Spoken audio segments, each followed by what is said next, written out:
really, there's just so much, because personally, I just feel that recovery um, is everything. It's not just um, I'm over here getting clean and sober.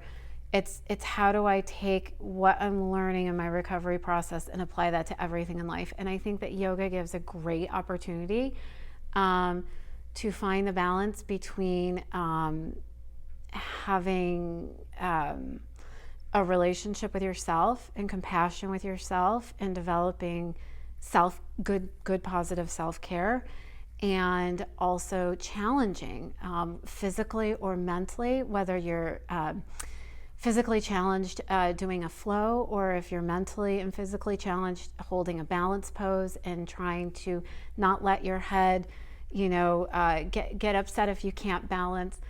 I think it can all be used for how to live your life. Who are you, and how are you going to respond when being challenged? And then I also think that yoga, it may sound corny, but it can also be like a nice warm hug when you need to give yourself a little bit of love. You need to slow down, have your breath give you the energy, the compassion, and the love that you need for yourself. Give yourself a break, give yourself a time out. So it's kind of like the yin and the yang of, kind of like what I was talking about before, of what makes Cornerstone special is having compassion and love, and paying attention to our emotions, and then also being responsible, and going out into the world, and knowing that difficulties are just going to happen, and how do we respond to it. So real quick, one example I love to use is balancing tree pose.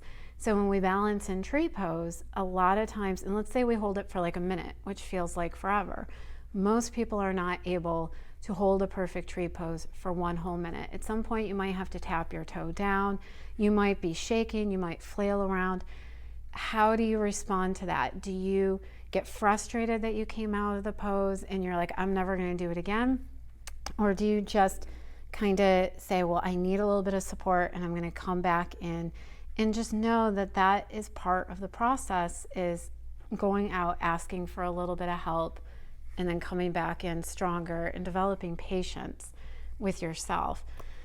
So I could go on and on about how I think they're interwoven. I could go into spirituality and how once I think a person becomes comfortable with the process of yoga, it can become a form of meditation, which can really be a form of connecting to your higher power. It could be a really great 11-step process.